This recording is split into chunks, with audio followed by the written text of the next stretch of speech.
오늘 말씀은 지난 주일에 이어서 드리는 말씀입니다. 고기를 씹을수록 육즙이 나오는 것처럼 하나님의 말씀은 묵상을 할수록 더 깊은 진리를 깨달을 수 있습니다. 아시아 왕이 병이 들었을 때 하나님께 여쭙지 않고 에그론의 신 바알세붑에게 물으러 갔다고 했습니다.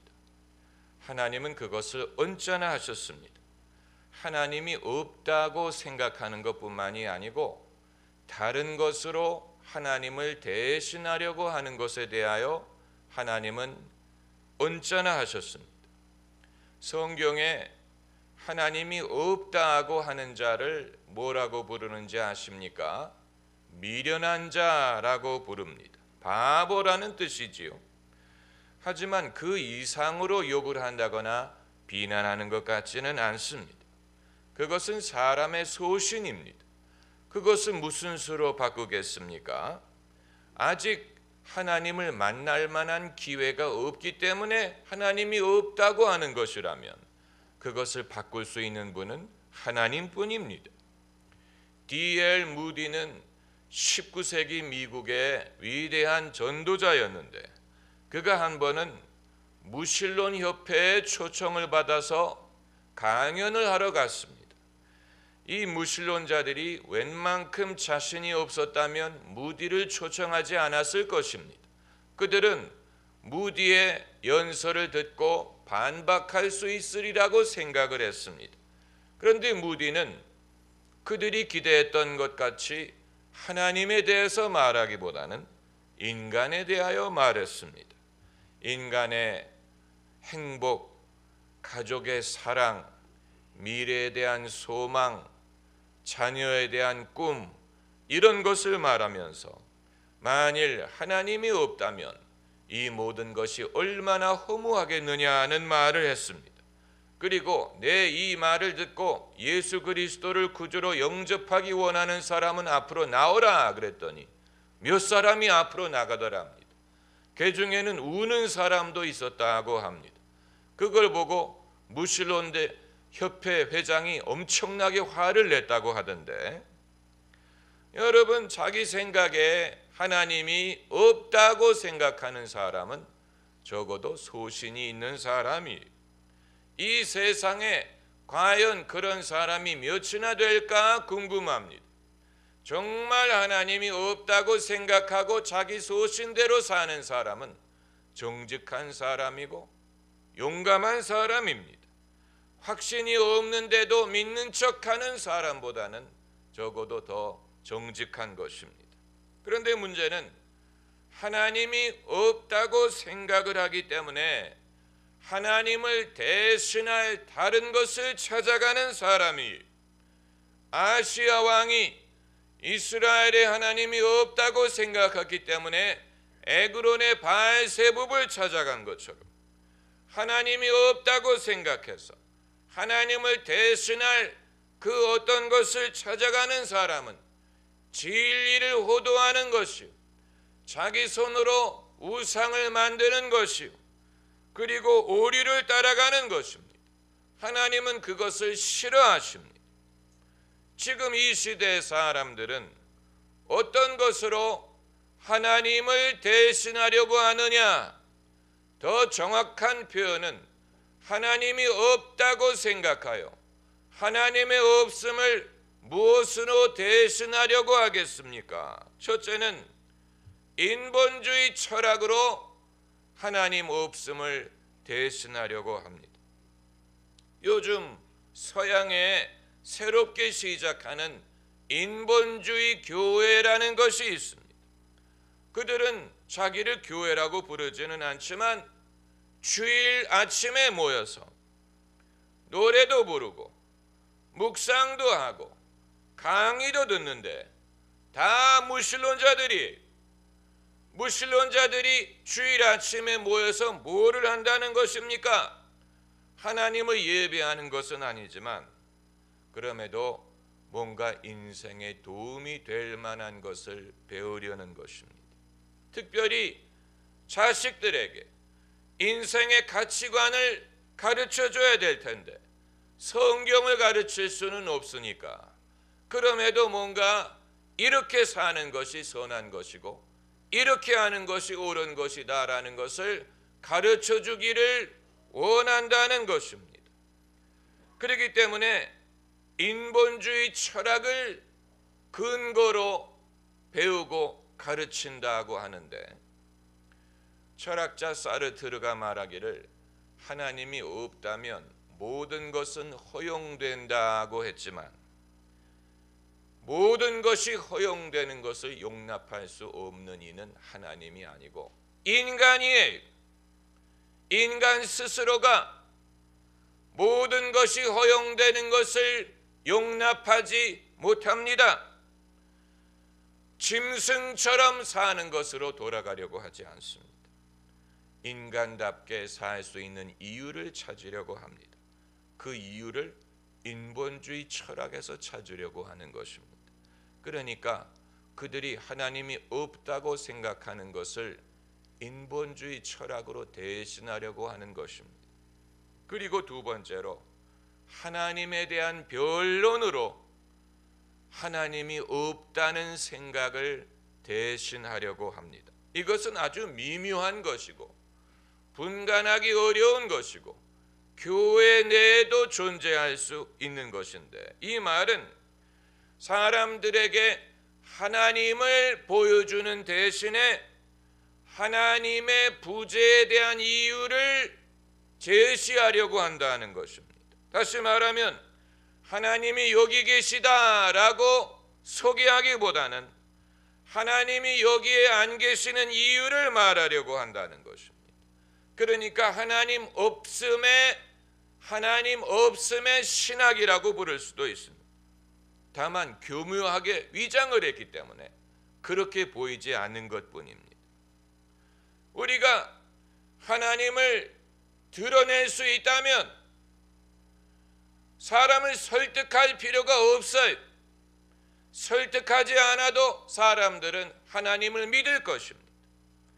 그런데 하나님을 드러내지 못하다 보니까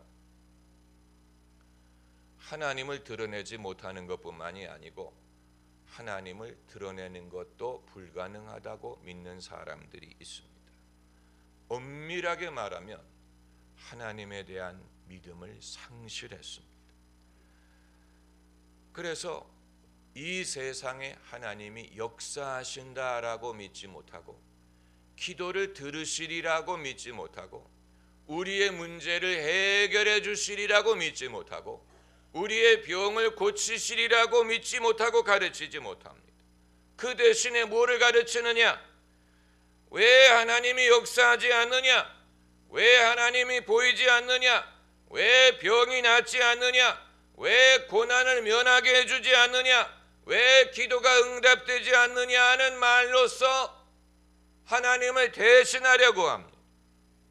겉으로 들을 때는 상당히 높은 수준의 신앙처럼 보여요. 그리고 맞는 부분도 있어요. 왜냐하면 항상 어떻게 기도가 응답이 되겠습니까? 어떻게 항상 모든 병자가 낫겠습니까? 어떻게 세상이 완벽할 수 있겠습니까? 성경에도 그와 비슷한 말씀들도 있는 것 같아요. 그러나 엄밀하게 분별을 했을 때 하나님에 대한 믿음을 상실한 사람들이 이러한 현란한 변론 뒤에 자신들의 불신을 숨기려고 한다는 것입니다. 그래서 목회자들 중에도 어떻게 성도들에게 하나님을 믿게 할까, 하나님을 드러낼까를 생각하기보다는 어떻게 하나님의 없음을 변증할까를 고민하는 목회자들도 있습니다. 이스라엘에 하나님이 없어서 에그론의 바알세부백에 물으러 가느냐 하는 말씀과 같습니다. 하나님이 없다고 생각하니까 다른 논리를 찾아가고 그 논리로 하나님 없음을 커버하려고 하는 것입니다. 이러한 논리가 사람들에게 어느 정도 위로를 주는 것은 사실이, 신앙의 고민을 갖고 있는 사람, 하나님에 대한 의문을 갖고 있는 사람, 이런 사람들에게는 왜 하나님이 우리가 기대한 대로 역사하지 않는가를 말하는 논리가 도움이 됩니다. 그러나 만일 성도들이 배우는 것이 왜 하나님이 역사하지 아니하느냐 하는 것뿐이라면 그것은 그 사람의 믿음을 도와주는 것이 아니고 믿음을 허물어 버릴 것입니다. 어느 농부가 나귀 한 마리를 소유하고 있었는데 평소에 사료로 보리를 줘야 되는데 보리 값이 비싸니까 아까운 마음이 들어서 사료에다가 톱밥을 섞어서 먹이기를 시작했다고 합니다. 처음에는 나귀가 아무 불평 없이 잘 먹더리. 그래서 점점 톱밥의 비율을 늘려서 반반이 됐는데도 잘 먹더리. 나중에는 보리를 다 없애고 100% 톱밥만을 먹였는데 어느 날 조용히 나귀가 죽더랍니다. 우리 모두가 은연중에 빠질 수 있는 신앙의 시험에 경고하는 것입니다. 하나님이 계시다는 것을 확신하지 못하는 사람이 하나님을 어떻게 만나느냐, 하나님을 경험하느냐를 가르치는 게 아니고 왜 하나님이 안 보이고 침묵하시느냐는 논리로 성경의 말씀을 대신하게 되면 그걸 듣는 사람들은 결국 영적으로 죽습니다. 이런 사람에게 제일 불편한 대상이 누군지 아십니까? 하나님이 계시다고 가르치는 사람. 신유의 사역을 하는 사람들을 제일 싫어하고 반대하는 사람들이 누군지 아십니까? 무신론자들이 아니고 같은 예수 믿는 교회들이 핍박을 합니다. 교회들이 제일 싫어합니다. 과거에 신유 사역을 했던 목사님들을 제일 핍박했던 사람들은 목회자들이었어요. 왜 그랬을까? 하나님이 왜 역사하지 않느냐를 가르치는 사람에게 하나님은 이렇게 역사하십니다를 가르치는 사람은 눈에 가시처럼 보일 수밖에 없는 것입니다. 그리고 세 번째로 하나님의 없음을 무엇으로 대신하려고 하냐면 최다수의 사람들에게 어필할 수 있는 다원주의 종교로 대신하려고 합니다. 여러분, 기독교에는 사람들의 기분을 상하게 할 만한 요소들이 있습니다. 우리가 말을 안 해서 그렇지 안 믿는 사람들의 기분을 상하게 할 만한 요소들이 있습니다. 지옥에 대한 가르침이라든가 심판에 대한 경고라든가 회개에 대한 촉구라든가 사람들을 죄인으로 규정하는 것이라든가 예수를 믿어야 천국 간다 같은 교리들은 안 믿는 사람들의 기분을 충분히 상하게 할 수 있습니다. 그런데 이런 불편한 요소를 다 제거하고 최다의 사람들이 부담 없이 따를 수 있는 정체불명의 종교로 어필을 하려는 사람들이 있습니다. 이들이 말하는 것은 꼭 예수를 믿어야만 구원받는 것이 아니고 모든 사람이 성실하게 살기만 하면 다 구원받을 수 있다라는 말로 불편한 부분을 제거합니다. 그리고 천국이나 지옥 같은 내세적인 것보다는 금세적인 요소를 강조합니다. 천국은 이 세상에 있는 것이고 이 세상에서 우리가 의롭게 살면 그것이 천국인 것인 것처럼 이 금세를 강조합니다. 오래전 비틀즈의 존 레논이 Imagine이란 곡을 발표했을 때 그 노래가 바로 그런 내용이에요. 천국도 없고 지옥도 없고 나라도 없으면 얼마나 좋을까, 그걸 상상해 보라 하는 곡이었는데 그 곡이 상당히 많은 사람들에게 어필했지요. 지금도 마찬가지. 오늘날 이러한 다원주의적인 종교의 선지자를 꼽으라면 누구를 꼽을 수 있을까? 오프라 윈프리를 꼽을 수 있습니다. 아마 본인이 그렇게 생각하지 않을 수 있어요.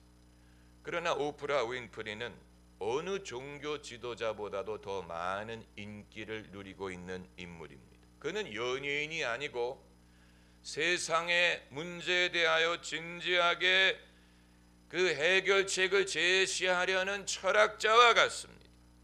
그래서 그가 가르치는 것은 결국은 그리스도가 없는 종교, 회심이 필요 없는 신앙, 불편한 요소를 제거한 가르침, 그걸 들으려면 오프라 윈프리를 들으면 됩니다.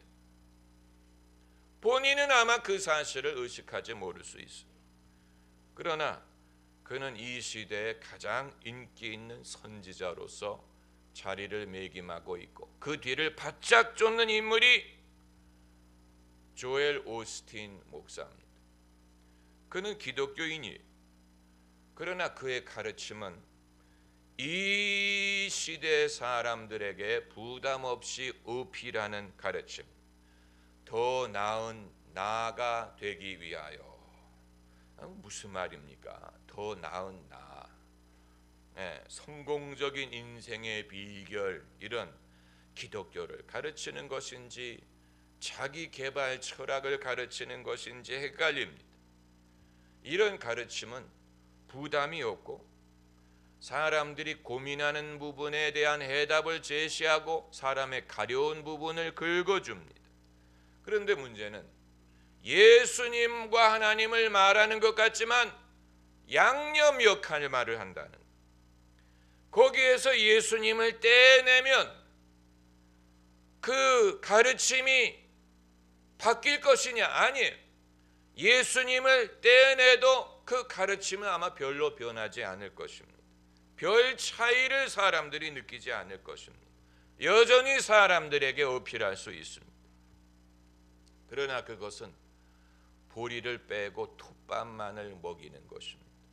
결국 그것은 생명을 줄 수 없습니다.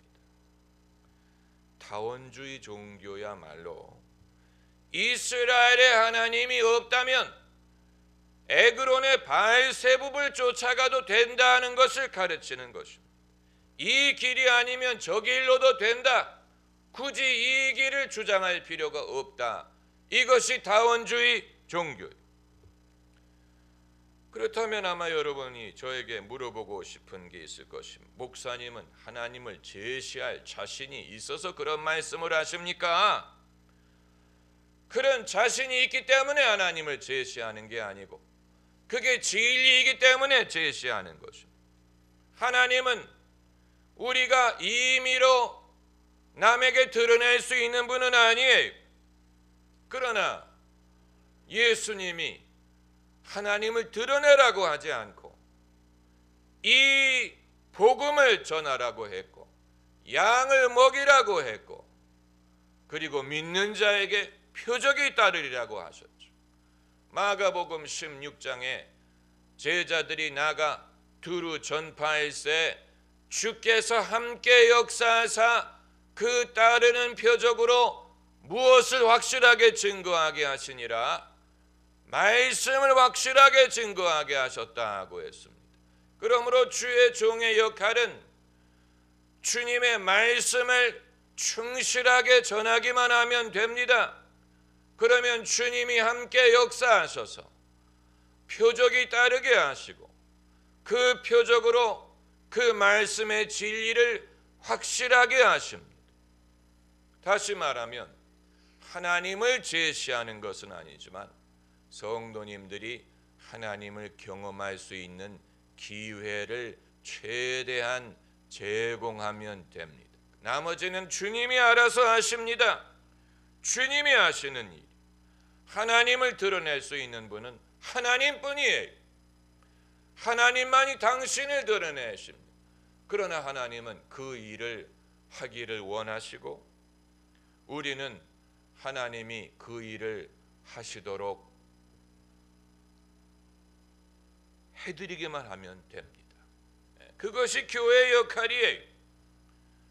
우리는 하나님을 변명할 필요가 없습니다. 하나님이 뭐가 부족하다고 사람에 의해 변명을 하려고 하시겠습니까? 우리는 가감이 없이 순전한 하나님의 말씀만 전하면 됩니다. 나머지는 주님이 알아서 하세요. 요한 웨슬리가 옥스포드에서 신학을 전공하고 성공의 신부가 됐지만 마음속에 구원의 확신이 없었는데 어느 날 올더스게이트의 어느 교회 예배에 참석을 해서 설교 말씀을 듣는데 설교자가 설교를 하는 게 아니고 루터의 로마서 강해집을 읽고 있는 그 말씀을 듣는 중에 요한 웨슬리가 가슴이 갑자기 뜨거워지는 것을 경험하면서 하나님이 자기를 구원하셨다는 확신을 갖게 되었다고 했습니다. 그게 누가 무슨 인위적인 방법으로 그렇게 한 것입니까? 이건 하나님이 하신 일이에요. 그러나 말씀을 듣는 중에 하나님이 역사하신 것입니다. 베드로가 고넬료의 집에 가서 말씀을 전하는 중에 성령이 말씀 듣는 모든 사람에게 내려오시니라고 했습니다. 믿음은 들음에서 나며 들음은 그리스도의 말씀으로 말미암았느니라고 했습니다. 말씀을 듣는 사람들에게 하나님이 은혜를 베푸십니다. 말씀을 듣는 중에 성령의 감동을 받습니다. 말씀을 듣는 중에 믿음을 얻습니다. 디모데후서 4장에 때가 이르리니 사람이 바른 교훈을 받지 아니하며 귀가 가려워서 자기의 사욕을 쫓을 스승을 많이 두고 또 그 귀를 진리에서 돌이켜 허탄한 이야기를 쫓으리라고 했습니다. 그러나 너는 모든 일에 근신하여 고난을 받으며 전도인의 일을 하며 내 직무를 다하라. 내가 선한 싸움을 싸우고 나의 달려갈 길을 마치고 믿음을 지켰다고 말했습니다. 믿음을 지키는 일을 무엇에 비교했냐면 선한 싸움에 비교했습니다. 선한 싸움이 없이 믿음을 지킬 수가 없습니다. 거저되지 않습니다. 내 주를 가까이 하게 함은 십자가 짐 같은 고생이라고 했습니다. 고생이. 그러나 우리는 믿음으로 살 것입니다. 아침에도 믿음, 한낮에도 믿음, 해질 때도 믿음. 오직 의인은 믿음으로 삽니다. 할렐루야. 기도하십시다.